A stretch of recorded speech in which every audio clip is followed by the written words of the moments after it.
தென்னிந்தியாவிலேயே முதன்முறையா ஒரு மகத்தான முன்னெடுப்பு தமிழ்நாடு முதலமைச்சர் மு.க. ஸ்டாலின் அவர்கள் எடுத்திருக்காங்க. அதுதான் சென்னை இதழியல் கல்வி நிறுவனம். இளைஞர்கள் ஊடகத்துறையில ஆற்றல் மிக்கவர்களாக இருக்க வேண்டும், ஊடகத்துல அறம் சார்ந்தவர்கள் பயணிக்க வேண்டும் அப்படின்ற நோக்கத்திற்காக இந்த நிறுவனம் தொடங்கப்பட்டிருக்கு. இந்த நிறுவனத்தினுடைய தலைமை இயக்குனர் மற்றும் இந்த நிறுவனத்தில் சேர்ந்திருக்கக்கூடிய இளைஞர்கள் படிப்பதற்காக அவர்கள் கூட தான் நம்ம இருக்கிறோம். நிறைய விஷயங்கள் பேசலாம். உங்க எல்லாருக்குமே வணக்கம். சென்னை இன்ஸ்டிடியூட் ஆஃப் ஜேர்னலிசம்னுடைய தலைமை இயக்குனர் திரு A.S. பன்னீர்செல்வம் அவர்கள் நம்ம கூட இருக்காங்க, பேசலாம். வணக்கம் sir. Chennai institute of journalism இன்னைக்கு கோட்டூர்புரம்ல ஒரு மிகப்பெரிய அடையாளமா இருக்கு. அண்ணா நூற்றாண்டு நூலகத்திற்கு அருகில் அமைந்திருக்கக்கூடிய இந்த கட்டடம் இருக்கு இல்லையா, இது வெறும் கட்டடம் கிடையாது, இது பல இளைஞர்களை உருவாக்கக்கூடிய ஒரு இடம். இந்த இடத்தின் மீதான தமிழ்நாடு முதலமைச்சருடைய நம்பிக்கை எந்த அளவு? இந்த முறை ஆட்சிக்கு வந்ததுலேருந்து இளைஞர்கள் ஒரு பெரிய ஃபோக்கஸாக இருக்குது அவருடைய நிர்வாகத்துக்குள்ளே. ஃபஸ்ட்டு இந்த நான் முதல்வன் ஸ்கீம், அப்போ ஸ்கில் அப்படிங்கிறது எவ்வளோ முக்கியம் அப்படிங்கிறது அரசுக்குள்ளே ஏதோ தெரிஞ்சிருக்கு. ஸ்கில் தமிழ்நாட்டில் 91 ஆண்டு இந்தியா பொருளாதார மாற்றமடைந்த பிறகு நமக்கான ஸ்கில்லை பற்றி ஒரு அசஸ்மெண்ட் வச்சு கலைஞர் சிஎம்மாக இருக்கும்போது டைட்டில் பார்க் கட்டணும். அப்போ அந்த டைட்டில் பார்க் அப்படிங்கிறதும் முதலாக ஐடிக்கான பாலிசியும் கொடுத்தது இந்த அரசியல் இயக்கம் தான். இப்போ இந்த அரசியல் இயக்கத்துக்குள்ளே என்ன இருக்குது, நமக்கு தேவையான ஸ்கில்ஸும் வேணும், நமக்கு தேவையான சமூக நீதியும் வேணும். அதனால தான் ஒரே அரசால் டைட்டில் பார்க் அப்படிங்கிறதையும் கன்ஸ்ட்ரக்ட் பண்ண முடியுது, சமத்துவபுரம்ங்கிறதையும் கன்ஸ்ட்ரக்ட் பண்ண முடியுது. சோஷியல் கொகிஷன் இருந்தால் தான் உங்களுக்கு பெரிய அளவில் வளர்ச்சி வரும். வெறும் வளர்ச்சி மட்டும் யோசிச்சா சோஷியல் கொஹிஷன் வராது.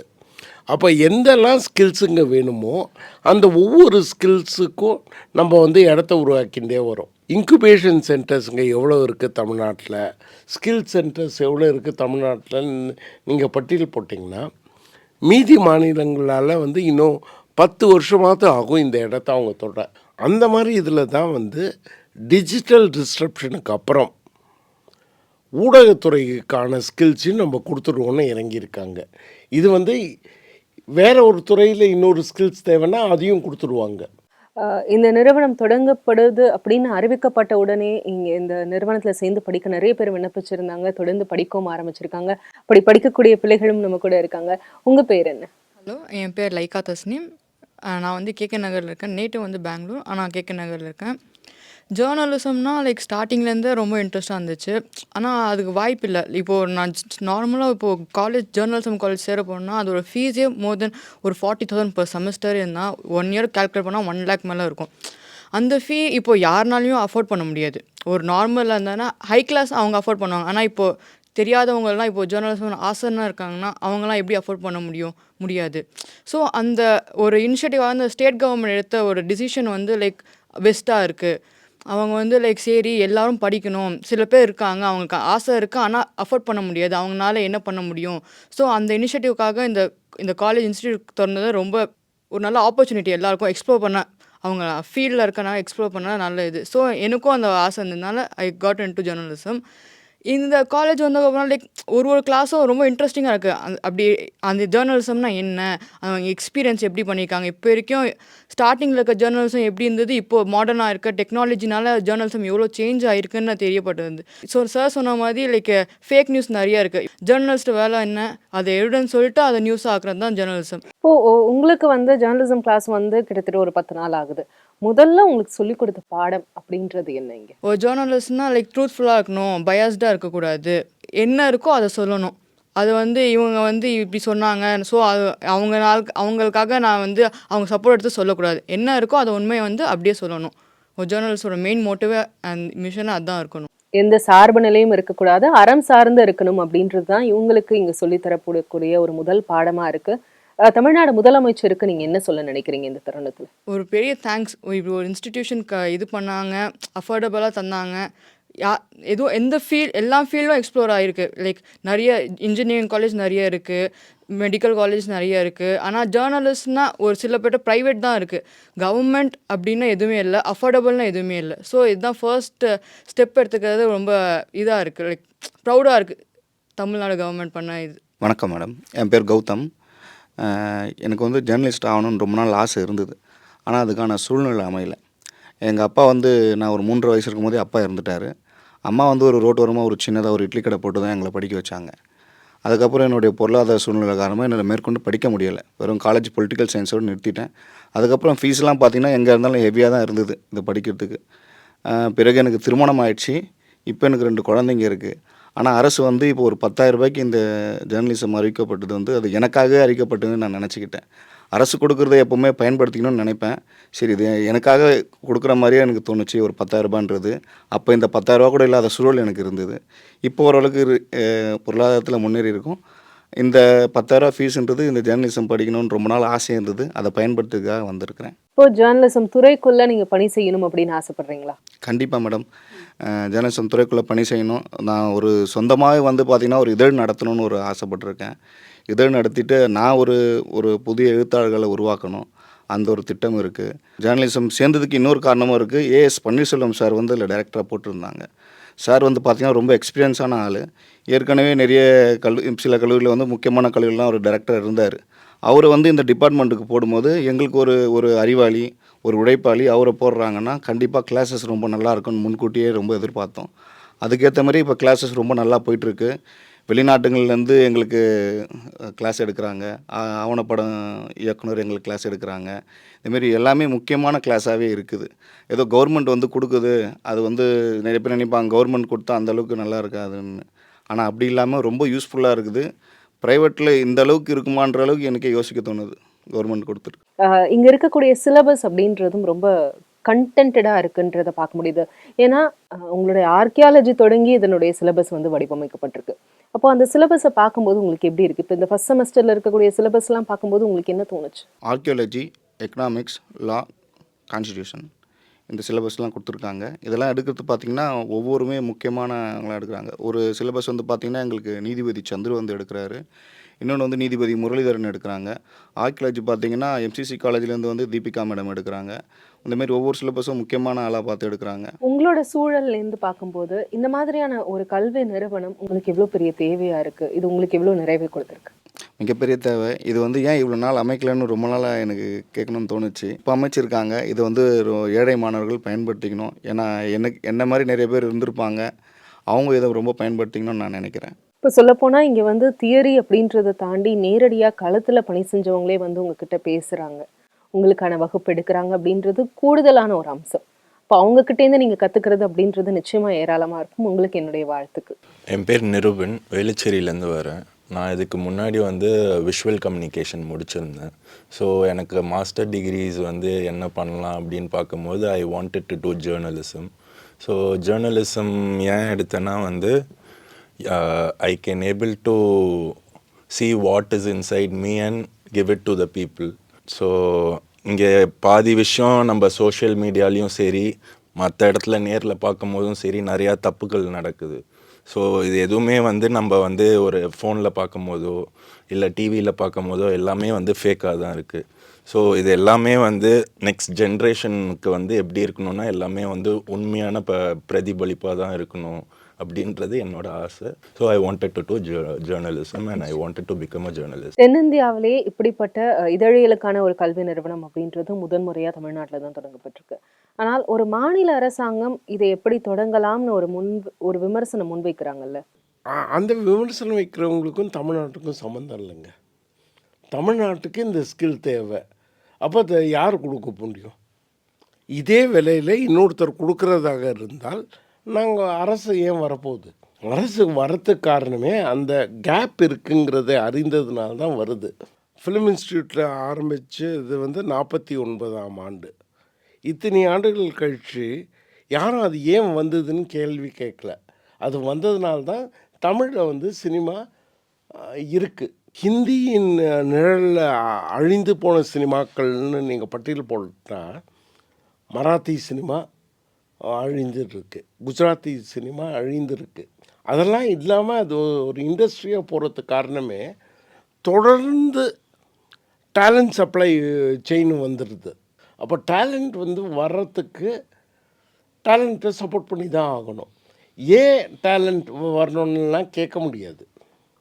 அது வந்து கவர்மெண்ட்டால் மட்டும்தான் பண்ண முடியும். கவர்மெண்ட் தான் வந்து லாப நோக்கு இல்லாமல் இதை பண்ண முடியும். நான் போய் யாரோ ஒருத்தரை கேட்குறேன், அவர் வந்து 5 கோடி ரூபா கொடுத்து கட்டடத்தையும் இடத்தையும் கொடுத்துருவார். அதுக்கப்புறம் ரெக்கரிங் காஸ்ட், ஸ்டாஃபுக்கு யார் சம்பளம் கொடுக்க போகிறா, எலக்ட்ரிசிட்டி யார் பே பண்ண போகிறா, இந்த மாதிரியான ரெக்கரிங் காஸ்ட் இருக்குல்ல. எந்த ஸ்கில்லும் விலை இல்லாமல் வரல. தமிழ்நாட்டில் மட்டும்தான் ஸ்கில் வந்து எவ்வளோ முக்கியம் அப்படிங்கிறத புரிந்து அனைத்து வகையான ஸ்கில்ஸுக்கும் விதவிதமாக வளர்ச்சி இருக்குது. அதில் சில ஸ்கில்டு ஆட்களை வந்து வெளி நாடுகளுக்கெல்லாம் அழைச்சி போய் காட்டுறாங்க, இந்த ஸ்கில் நீங்கள் இதை வளர்த்துங்க. நிச்சயமா அதை தமிழ்நாடு கொடுத்துட்டே தான் இருப்பாங்க. யார் என்ன கேட்டாலும் தமிழ்நாட்டில் அது நடந்துக்கிட்டே தான் இருக்கும்.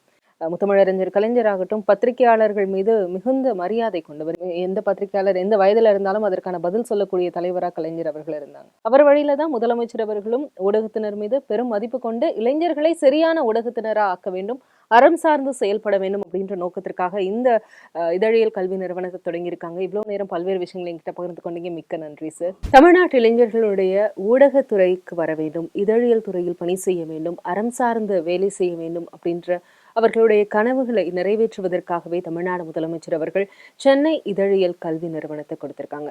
இங்க குறிப்பா பார்த்தோம் அப்படின்னா ஓராண்டு பட்டய படிப்பு கொடுக்குறாங்க. அதுவும் 10,000 ரூபாய் அப்படின்றது இவர்களுக்கான கட்டணமா நிர்ணயிக்கப்படுகிறது. இங்க படிக்கக்கூடியவர்கள் கிட்ட தொடர்ந்து பேசலாம். வணக்கம் மேம், என் பேர் சரண்யா, அரக்கோணம்லேருந்து வரேன். ஒரு மேரிட் உமனு, 2 கிட்ஸ் இருக்காங்க. இந்த எனக்கு ஜேர்னலிசமில் சின்ன வயசுலேருந்தே ரொம்ப இன்ட்ரெஸ்ட்டு. அப்படி பார்த்துட்டு இருக்கும்போது நான் ஆல்ரெடி இன்ஜினியரிங் வர முடிச்சிருக்கேன். ஒரு 10 இயர்ஸ் கேப்பு. சரி, மக்களுக்கு பணி செய்யணும், அது தனி மனிதனாக செய்யணும், அது எப்படி செய்யலாம் அப்படின்னு கொஞ்ச நாளாக சர்ச் பண்ணிகிட்டே இருந்தேன். அப்போ தான் கவர்மெண்ட் இப்படி ஒரு ஆஃபர் விட்டுருக்காங்க. இதை நான் எதிர்பார்க்கவே இல்லை. முக்கியமாக இப்போது நான் வந்து இப்போ ஒரு ஃபேமிலிக்குள்ளே என்டர் ஆகிட்டேன். நான் போய் வெளியில் படிக்கணும், ப்ரைவேட்டாக படிக்கணும்னா அதுக்கு ஏற்ற காஸ்ட் வந்து ரொம்ப ஜாஸ்தி. அதை என்னால் பண்ண முடியாது. அந்த ப்ரைஸு, அப்புறம் முக்கியமாக ஒன்று வச்சாங்க, ஏஜ் க்ரைட்டீரியா. இப்போ யூஜி முடித்து எனக்கு இவ்வளோ கேப்பு, க்ரைட்டீரியா முதற்கொண்டு சூப்பராக பண்ணியிருக்காங்க. இப்போ எனக்கு 34 ஆகுது. என்ன மாதிரி ஆளுங்களும் உள்ளே வந்து படிக்கிறதுக்கு ஒரு நல்ல வாய்ப்பு எனக்கு. நான் அதை யூஸ் பண்ணிக்கிட்டேன்னு நினைக்கிறேன். இப்போ அரக்கோணத்துலேருந்து இங்க வந்து படிக்கிறீங்க தினம்? எஸ் மேம், அரக்கோணம்லேருந்து டெய்லி அப் அண்ட் டவுன். எப்படி அந்த அளவு ஒரு இன்ட்ரெஸ்ட், நான் வந்து படிச்சே ஆகணும் அப்படின்னு? ஆர்வம், ரொம்ப இன்ட்ரெஸ்ட் இருக்குது. இப்போ இருக்க நியூஸ் எல்லாம் பார்க்கும்போது அப்படி தான் இருக்குது. நமக்கே ஆர்வம் வந்துடுது. ஒரு நியூஸ் சொல்கிறாங்க, அது ஃபாஸ்ட்டாக சொல்லிடணும், அவ்வளோதான். அது கரெக்டாக சொல்கிறோமா தப்பாக சொல்கிறோமான்றது அது அடுத்தது நெக்ஸ்ட்டு தான். அது ஒரு 4-5 நியூஸ் பார்த்தா தான் நம்மளே ஒரு கன்க்ளூஷன் வர முடியும். இதெல்லாம் பார்க்கும்போது ஒரு செய்தி ஒன்று சொல்லணும், அதை டேட்டா அனலைஸ் பண்ணிவிட்டு சொல்லணும் அப்படின்ற மாதிரி நிறைய தாட் இருக்குது. அதான் மக்களுக்கு ஒரு செய்தி எடுத்துகிட்டு போகணும், அதை உண்மையோடு எடுத்துகிட்டு போகணும். அப்போ அதை தமிழ்நாடு அரசாங்கமே செஞ்சுருக்காங்க, ஒரு இன்ஸ்டிடியூட்டாக உங்களுக்கு கொடுத்துருக்காங்கன்றதை பார்க்கும்போது எவ்வளோ சந்தோஷம். இதை வந்து ரொம்ப சந்தோஷம். இதை எதிர்பார்க்கவே இல்லை. கொடுத்துட்டோம் அப்படின்னு இல்லை, சிலபஸ் முதற்கொண்டு இந்த கல்வி நிறுவனத்தை பார்த்தா ஒரு நியூஸ் எப்படி இருக்குமோ, எப்படி இயங்கும், ஒரு இதழியல் எப்படி இயங்குமோ ஊடகத்துறை, அப்படியே வடிவமைச்சிருக்காங்க. அதுதான் இப்போது நார்மலாக ஒரு 2 கிளாஸ் போட்டோம் அப்படி இல்லாமல் அதை ப்ராக்டிக்கலாக எப்படி இருக்கும் அப்படின்னு முதற்கொண்டு கிளாஸ் ரூம் முதற்கொண்டு அவங்க செட் பண்ணியிருக்கிறது ரொம்ப வியப்பு, ஆச்சரியமாக இருக்குது, சந்தோஷமாக இருக்குது. இந்த இயர் நாங்கள் இங்கே ஜாயின் பண்ணது கிடச்சிருக்கிறது. தமிழ்நாடு முதலமைச்சருக்கு என்ன சொல்ல நினைக்கிறீங்க? நன்றி தவிர பெரிய வார்த்தை எதுவும் இல்லை. என்ன மாதிரி வரவங்களுக்கு ரொம்ப ரொம்ப என் சார்பாக என்ன மாதிரி உள்ளவங்களுக்கு ரொம்ப சாருக்கு வந்து ரொம்ப தேங்க்யூ சொல்லிக்கிறேன். அதற்கு நம்ம திரும்பவும் செய்யக்கூடிய ஒரு கடன் இருக்குல்ல, அது என்னவா இருக்கும்? இங்கேருந்து வெளியில் போயிட்டு நம்மளோட ஆக்டிவிட்டீஸ் எப்படி இருக்குது, இப்போது நான் ஒரு செய்தி சொல்கிறேன், நான் இங்கேருந்து இவங்க யாருப்பா அப்படின்னு பார்க்கும்போது இந்த இன்ஸ்டியூஷனில் இருந்து வந்திருக்காங்கப்பா, இவங்க வந்து இங்கே அறம் எப்படி இப்படி தான் சொல்லணும், ஃபாஸ்ட்டாக சொல்லணும், கரெக்டாக சொல்லணும், கரெக்டாக சொல்லியிருக்காங்க, நம்ம கிட்டேருந்து ஒரு தப்பு கண்டுபிடிக்காத மாதிரி இருக்கணும். அவங்க எங்கே படிச்சிருக்காங்க அப்படின்னு எங்களை இப்போ திரும்பி பார்க்குறாங்க, எங்களை சர்ச் பண்ணி பார்க்குறாங்கன்னா ஃபர்தராக நாங்கள் ஜாபில் இருக்கும்போது சென்னை இன்ஸ்டியூட் ஆஃப் ஜேர்னலிசமில் தான் படிச்சிருக்காங்கன்னு அவங்க பார்க்கணும். வணக்கம் மேம், என்னோடய பேர் ஸ்ரீராம். நான் பெசநகர்லேருந்து வரேன். இன்ஜினியரிங் தான் நான் வந்து முடித்தேன். அண்ட் இன்ஜினியரிங்கில் வந்து எனக்கு அவ்வளோ இன்ட்ரெஸ்ட் இல்லை. எனக்கு இன்ட்ரெஸ்ட் வந்து பார்த்திங்கன்னா வந்து ஸ்டோரி டெல்லிங்கில் தான் வந்து இன்ட்ரெஸ்ட். அண்ட் ஜேர்னலிசமில் வந்து மல்டிபிள் ஃபார்ம் ஆஃப் ஜேர்னலிசம் இருக்குது. அதில் ஒன் ஆஃப் த ஃபார்ம் வந்து பார்த்திங்கன்னா ஸ்டோரி டெல்லிங். ஸோ அந்த இன்ட்ரெஸ்ட் வந்து நான் எக்ஸ்ப்ளோர் பண்ணலாம் அப்படிங்கிறதுக்காக தான் வந்து நான் மெயினாக சென்னை இன்ஸ்டியூட் ஆஃப் ஜேர்னலிசமில் வந்து ஜாயின் பண்ணேன் நான். இப்போ இங்க வந்த பிறகு உங்களுக்கு இவ்வளவு நம்பிக்கை கிடைச்சிருக்கு? ஸோ இங்கே வந்து பார்த்தீங்கன்னா ஃபஸ்ட்டு வந்து அஃபோர்டபிலிட்டி அப்படிங்கிற ஒரு விஷயத்தை தான் வந்து மெயினாக வந்து எல்லோரும் சொல்கிறாங்க. பட் இங்கே வந்து படிக்கும்போது வந்து பார்த்திங்கன்னா அந்த ஒரு அஃபோர்டபுளான ஒரு இன்ஸ்டியூஷனில் படிக்கிற மாதிரி இல்லாமல் வந்து எல்லாமே வந்து ஒரு எக்யூப்மெண்ட்ஸ் வந்து கரண்ட் டெக்னாலஜி வந்து மீட் பண்ணுறதுக்கு உண்டான எல்லா ரெக்குயர்மெண்ட்ஸும் வந்து இருக்குது.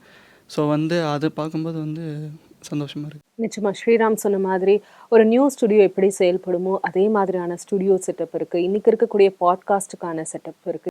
இவங்களுக்கு ஒரு ஜேர்னலிசம் கிளாஸ்ல இன்னைக்கு இருக்கக்கூடிய தேவை அப்படின்னு பார்த்தோம் அப்படின்னா நவீன காலகட்டத்தில் ஏஐ சார்ந்த தொழில்நுட்பங்கள் இருக்கு. அப்போ ஏஐ சார்ந்த தொழில்நுட்பங்களுக்கான டிஜிட்டல் தேவைகள், அதற்கான வசதிகள், இங்க இருக்கக்கூடிய நிறைய விஷயங்கள் பார்த்தோம் அப்படின்னா உலகத்தரத்திலான ஒரு கட்டமைப்பை இந்த சென்னை இன்ஸ்டியூட் ஆஃப் ஜேர்னலிசம் கொண்டு இருக்கு அப்படின்றத பார்க்க முடியும். நிச்சயமா நீங்க எல்லாருமே வந்து இங்க பார்க்கலாம்.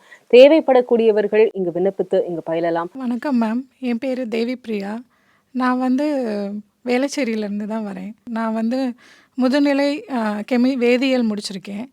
ஆனாலும் எனக்கு வந்து இப்போ இருக்க சமுதாய மக்கள் மேலே வந்து ஒரு அவங்களுக்கு பொறுப்புணர்ச்சி வந்து ரொம்ப கம்மியாக இருக்கும்னு வந்து மனசார ஃபீல் பண்ணுறேன். ஏன்னா இப்போ இருக்கிற வாட்ஸ்அப்போ இல்லை சோசியல் மீடியாவோ என்னென்னா தப்பான செய்திகளை தான் வந்து நிறையா பரப்புகிறாங்க. அதுலேயும் வந்து நிறையா அந்த பெண்கள், குழந்தைகள் வந்து அவங்கள வந்து பாதிக்கப்படுற மாதிரி செய்திகள் தான் நிறையா குறிப்பிடுறாங்க. ஸோ அந்த மாதிரி விஷயங்கள்லாம் வந்து தவிர்த்துட்டு எப்படி அவங்களுக்கு நலம் சார்ந்து வந்து நம்ம வந்து செயல்படுத்தணும் அப்படின்றதுக்காண்டி தான் நான் மெயினாக ஊடகத்துறையை வந்து தேர்ந்தெடுத்தேன். இங்கே வந்து நான் ஃபஸ்ட்டு வந்து முதல் முறையாக வரும்பொழுது ஒரு குழந்தை மாதிரி எப்படி ஒரு முதல் நாள் பிறந்த குழந்தை மாதிரி தான் உள்ளே வந்தேன். ஆனால் உள்ளே வரும்போது தான் எனக்கு தெரிஞ்சது இது ஒரு நல்ல ஒரு பயிலகம், ஒரு தாய் அன்பு வந்து இங்கே கிடைக்கிற மாதிரி இவங்க வந்து நம்மளை வந்து எப்படி வந்து அடாப்ட் பண்ணிக்கிறாங்கன்றதை வந்து நான் புரிஞ்சுக்கிட்டேன். தொழில்நுட்பமும் இவங்கக்கிட்ட வந்து ரொம்ப மிகையானதாக தான் இருந்தது. அதாவது ஒரு செய்தி நிறுவனம் வந்து எப்படி செயல்படும், அங்கே வந்து எப்படி நியூஸ் செய்தியை வாங்குகிறாங்க, அதை எப்படி வந்து ஒளிபரப்பு செய்கிறாங்க, அதை வந்து எப்படி வந்து சமூக மக்களிடம் வந்து எப்படி சென்றடைக்கிறாங்கன்றத எல்லாத்தையும் வந்து இவங்க அந்த தொழில்நுட்பத்தை வந்து வச்சுருக்காங்கன்றதை வந்து பார்க்கும்போது ரொம்ப வியப்பாக இருந்தது. தமிழ்நாடு முதலமைச்சருக்கு என்ன சொல்ல நினைக்கிறீங்க? அவருக்கு மிகப்பெரிய நன்றி மட்டும் சொல்கிறேன். வணக்கம் மேம், என்னோடய பேர் ஸ்டீவன். என்னோடய பேக்ரவுண்ட் வந்து பொலிட்டிக்கல் சயின்ஸ் பேக்ரவுண்ட். நான் ஜேர்னலிசம் எடுத்ததுக்கான காரணம் மக்களை சார்ந்து இயங்கணும் அப்படிங்கிறது. நம்ம தொடர்ச்சியாக அறம் அப்படிங்கிற ஒரு வார்த்தையை பேசுகிறோம். அப்போ அறம்ங்கிறது மக்களுக்கு உறுதுணையாக மக்கள் பக்கமாக நிற்கிறது அப்படிங்கிறது தான். ஜேர்னலிசமில் நம்ம பொதுவாக பிரிண்ட் மீடியாவோ பற்றி தான் அதிகமாக வந்து பேசுகிறோம். ஆனால் இங்கே டிஜிட்டல் மீடியாவை எந்த அளவுக்கு நம்ம பயன்படுத்துகிறோம் அப்படிங்கிற ஒரு முக்கியமான வந்து விஷயம் இருக்குது. அதுக்கு தேவையான தொழில்நுட்பங்கள் எல்லாமே இங்கே எங்களோட கல்வி நிறுவனத்தில் இருக்குது. இதை தாண்டி நாங்கள் கற்றுக்கக்கூடிய நிறைய விஷயங்கள் வந்து அரசியல் சாசனம், பொருளாதாரம் எல்லாமே இருக்குது. எடுக்கக்கூடிய ஸ்டாஃப்ஸ் எல்லாருமே அந்த துறையை சார்ந்த நிபுணர்களாக இருக்காங்க. ஸோ நாங்கள் ஒரு மாஸ்டர்ஸ் கிட்டேருந்து எக்ஸ்பர்ட்ஸ் கிட்டேருந்து கிளாஸ் கற்றுக்கிறதுனால நாங்கள் உடனே எக்ஸ்பர்ட்ஸ் ஆகுவோமா இல்லை, ஆனால் படிநிலையாக நாங்கள் ஒரு நல்ல நிலையை அடைஞ்சிருவோம் அப்படிங்கிற எங்களுக்கு பெருமிதமான ஒரு நம்பிக்கை வந்து இந்த நிறுவனம் வந்து எங்களுக்கு கொடுத்துருக்கு. நீங்கள் ஏற்கனவே பொலிட்டிக்கல் சயின்ஸ் படிச்சிருக்கீங்க. இப்போ இங்கே வந்து இந்த PG diploma in journalism join பண்ண பிறகு வந்திருக்கக்கூடிய நம்பிக்கை இருக்குல்ல, அது இவ்வளோ பெருசு? பொதுவான மக்கள் வந்து என்ன நினைக்கிறாங்க அப்படின்னா, ஒரு அரசு துறையை சார்ந்து இருக்கும்போது நம்ம மக்களை ரொம்ப வெகுவாக கவர்ந்து இருக்கலாம், இல்லை அவங்களுக்கு நெருக்கமாக போகலாம் அப்படிங்கிற ஒரு கண்ணோட்டம் இருக்குது. ஆனால் இங்கே வந்த உடனே நம்ம வந்து ஒரு ஜேர்னலிஸ்ட்டாக இருந்தால் ஏதோ அவங்களுக்கு பக்கத்தில் இருந்து அவங்கள ரிப்போர்ட் பண்ணுற மாதிரி, அவங்கள நேரடியாக பிரதிபலிக்கிற மாதிரி ஒரு விஷயங்கள் நமக்கு கிடைக்கும் அப்படிங்கிறது வந்து ரொம்ப உதவியாக இருக்கும் மேம். தமிழ்நாடு அரசுக்கும் தமிழ்நாடு முதலமைச்சருக்கும் என்ன சொல்லுங்கள்? இது மிகப்பெரிய ஒரு ஆப்பர்ச்சுனிட்டி. அதுக்காக வந்து முதலமைச்சர் அவர்களுக்கு நாங்கள் நன்றி. வணக்கம், என் பேர் ஆசியன். நான் வந்து கிருஷ்ணகிரி மாவட்டத்தில் மண்ணாடிப்பட்டின்ற ஒரு ரொம்ப ரிமோட் ஏரியாவிலேருந்து வரேன்.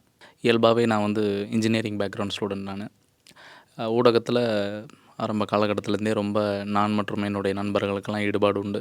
இதில் ஆர்வம் இருக்குது, பங்களிப்பு செய்யலாம் அப்படின்னு பார்த்தா இது எங்கே போய் படிக்கலாம், இது எங்கே போய் வந்து ஒரு இன்ஸ்டிடியூஷனலைஸ்டாக கற்றுக்கலாம் அப்படின்னு பார்த்தா ப்ரிவிலேஜ்டு இன்ஸ்டியூட்ஸ் தான் இருக்குது இந்த மாதிரியான கோர்சஸ் ஆஃபர் பண்ணுறது. அங்கெல்லாம் போகும்போது ரொம்ப பெரும் பொருட்செலவு இருக்குது. இப்போ சென்னையிலே பார்த்தோம்னா சென்னையில் தான் வந்து தங்கி படிக்கக்கூடிய வாய்ப்பு இருக்குது. இங்கே வந்து தங்கி படிக்கணும், அது ஒரு பெரிய செலவு. இன்ஸ்டியூட்டுக்கு நிறைய பணம். இப்போ ஜெர்னலிசம்ன்றது இன்றைக்கி ஒரு சின்ன சாதாரண கோர்ஸ் கிடையாது. ஒரு காலத்தில் இன்ஜினியரிங் டாக்டர் எப்படி இருந்ததோ அதே மாதிரி நிறைய செலவு பண்ணி தான் படிக்கணும் அப்படின்ற சூழல் இருக்குது. இதுக்கு முன்னாடி வந்து தமிழ்நாடு கவர்மெண்ட் வந்து skill development Tamil Nadu government skill development மூலிமா லோயோலா காலேஜில் வந்து டைப் பண்ணி ஒரு 6 months கோர்ஸ் மாதிரி கொடுத்துக்கிட்டு இருந்தாங்க. அதனுடைய நீட்சியாக இப்போ வந்து தமிழ்நாடு அரசு வந்து செய்தி மற்றும் மக்கள் தொடர்பு துறை தமிழ் துறை கீழே நிதி ஒதுக்கி தனியாக ஒரு இன்ஸ்டியூஷன் அமைச்சு கட்டமைப்பு பண்ணி இந்த மாதிரியான அதே ஈக்குவல் ஸ்ட்ரென்த் 60 பேர் English medium as well as Tamil medium அப்படின்றதுல ஒரு கோர்ஸாகவே ப்ரொவைட் பண்ணுறாங்க. பிஜி டிப்ளமோ கோர்ஸ் அப்படின்னு சொல்லிட்டு ஒரு வருட கோர்ஸு. இது வந்து இதுக்கு அப்ளை பண்ணும்போதே நாங்கள் எப்படி பார்த்தோம்னா, இது தமிழக அரசோட இது ப்ரொவைட் பண்ணுறது, இதனுடைய நம்பகத்தன்மை எந்த அளவுக்கு இருக்கும், வேலைவாய்ப்பு எந்த அளவுக்கு இருக்கும் அப்படின்ற பல கேள்விகள் எங்களுக்குள்ளே இருந்தது.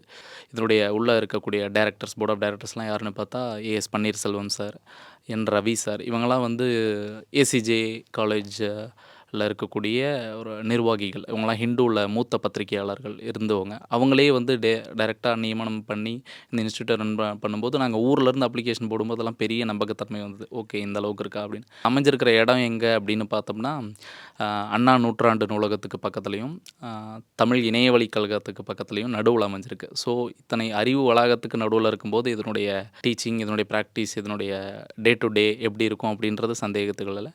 அப்புறமா தான் அப்ளை பண்ணி வந்தோம். இங்கே வந்து உண்மையிலே பார்த்தா தமிழ்நாடு முதலமைச்சர் முதல் நாள் திறந்து வைக்கும்போதே வந்து இந்த class rooms, studios, integrated news rooms இது எல்லாத்தையும் அவர் பார்வையிட்டுட்டு தான் வந்து திறந்து வச்சார் முதல் நாள். உண்மையிலேயே சொல்ல போனால் இதனுடைய கட்டமைப்பு இதெல்லாம் உண்மையிலே சர்வதேச அளவில் இருக்குது. இந்த அளவுக்கான ஸ்டூடியோ, இந்த அளவுக்கான இன்டகிரேட்டட் கிளாஸ் ரூம்ஸ்லாம் நாங்கள் பார்த்ததில்ல. இந்த அளவுக்கு கொடுக்க முடியுமா ஒரு தமிழக அரசால் இவ்வளோ ஷார்ட் பீரியட் ஆஃப் டைமில் அப்படின்னும்போது ரொம்பவே ஆச்சரியமாக இருந்தது. ப்ளஸ் வந்து இதில் கல்வி கட்டணங்கிறது ரொம்ப பெரிய ஆச்சரியமான விஷயம். ஒரு செமஸ்டருக்கு 5000, அதாவது ஒரு இந்த என்டையர் கோர்ஸுக்கே வந்து 10,000 அப்படிங்கிறது ஒரு பெரிய விஷயமா இருக்குது. இதனால தான் ஊர்லேருந்து கிராமப்புறத்துலேருந்து எங்களால் கடந்து வந்து இங்கே சென்னையில் தங்கி படிக்க முடியுது. இன்னும் டீச்சிங் ஸ்டாஃப்ஸ் அண்ட் ஃபேக்கல்ட்டிஸ்லாம் பார்த்தா அந்த துறை வல்லுநர்கள் அப்படின்னு சொல்லலாம். அதையும் தாண்டி இப்போது நாளைக்கு எங்களுக்கு ஒரு கிளாஸு மீடியா லா அப்படின்னு, அது சம்மந்தமாக எடுக்க போகிறது ஓய்வு பெற்ற நீதிபதி சந்துரு அவர் வந்து எடுக்கிறாரு அப்படின்னு சொல்லியிருக்கிறாங்க. இவரெல்லாம் பார்த்திங்கன்னா தமிழக அரசின் அனைத்து முதன்மை கமிட்டியிலலாம் ஹெட்டாக இருக்கிறார். ஸோ அப்போ அவங்களே வந்து எங்களுக்கு கிளாஸ் எடுக்கும்போது இது வந்து உச்சபட்ச ட்ரைனிங்கை நாங்கள் எடுத்துக்கிறோம், பயிற்சி நாங்கள் எடுத்துக்கிறோம் அப்படின்ற ஒரு நிறைவு கிடைக்குது. இந்த மாதிரியான விஷயங்கள் எல்லாமே ஒரு அறிவு சார்ந்த முதலீடுன்றது தமிழ்நாடு முதலமைச்சர் அவர்கள் வந்து தொடர்ந்து செஞ்சுக்கிட்டே இருக்காங்க. இப்போ அப்படிப்பட்ட நோக்கம், அவருடைய விஷன் அப்படின்றத நீங்க எப்படி பாக்குறீங்க? உங்களை மாதிரி இளைஞர்களை வந்து ஊடகத்துறைக்கு கொண்டு வரணும், அறம் சார்ந்து இயங்க வைக்க வேணும் அப்படின்ற அவருடைய விஷன் இருக்குல்ல.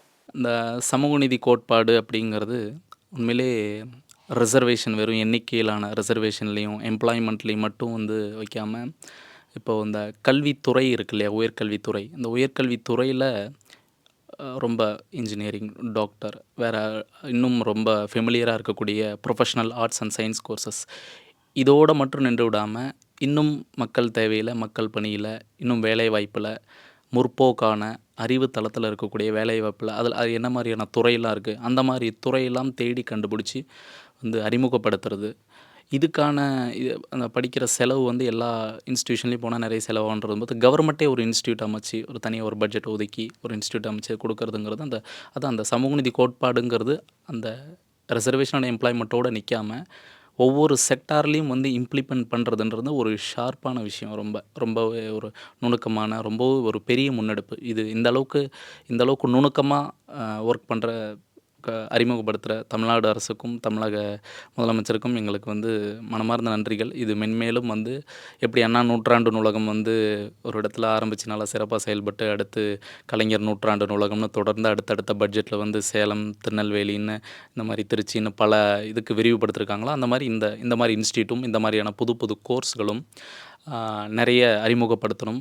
அடுத்தடுத்த இனிவரும் காலங்களில் அதை விரிவுபடுத்தணும் தமிழகத்தினுடைய எல்லா பகுதிகளிலும். இதெல்லாம் முடிச்சுட்டு நாங்கள் ட்ரைனிங் ஆகிட்டு வந்து வெறும் இந்த தமிழ் மீடியாவில் மட்டும் பிரிண்ட், டிஜிட்டல் அப்படின்ற தளத்தோடு நிற்காமல் நேஷ்னல், இன்டர்நேஷ்னல் மீடியாலெலாம் கான்ட்ரிபியூட் பண்ணணும் அப்படின்னு ரொம்ப ஆசைப்படுறோம், விருப்பப்படுறோம். அறிவிற் சிறந்த மாநிலம் தமிழ்நாடு. அத்தகைய தமிழ்நாட்டில் இன்னைக்கு தென்னிந்தியாவிலேயே முதன்முறையாக ஒரு மாநில அரசாங்கம் Chennai institute of journalism, Chennai இதழியல் கல்வி நிறுவனம் தமிழ்நாடு முதலமைச்சர் மு.க.ஸ்டாலின் அவர்களால் தொடங்கி வைக்கப்பட்டிருக்கு. எவ்வளவு அழகான உரையாடலா இந்த உரையாடல் இருந்திருக்கு அப்படின்றத பார்த்தோம். ஆழமான உரையாடலா இருந்திருக்கு. தமிழ்நாட்டு இளைஞர்களுக்கு எந்த அளவு இதழியல் துறை மேல ஆர்வம் இருக்கு, இந்த துறை எந்த அளவு அறம் சார்ந்து இயங்க வேண்டும் அப்படின்றதுல அவர்களுக்கு ஒரு எதிர்பார்ப்பு இருக்கு. இன்னைக்கு இருக்கக்கூடிய சூழல்ல இருந்து எந்த அளவு நிறைய விஷயங்கள் நாம கத்துக்கணும், எந்த அளவு நாம மாறுபட்டு வேலை செய்யணும், இப்படி பல்வேறு விஷயங்கள் பத்தி எல்லாம் அவங்க நம்ம கிட்ட பகிர்ந்து கொண்டாங்க. உங்க எல்லாருக்குமே எங்களுடைய மிகப்பெரிய நன்றிகள்.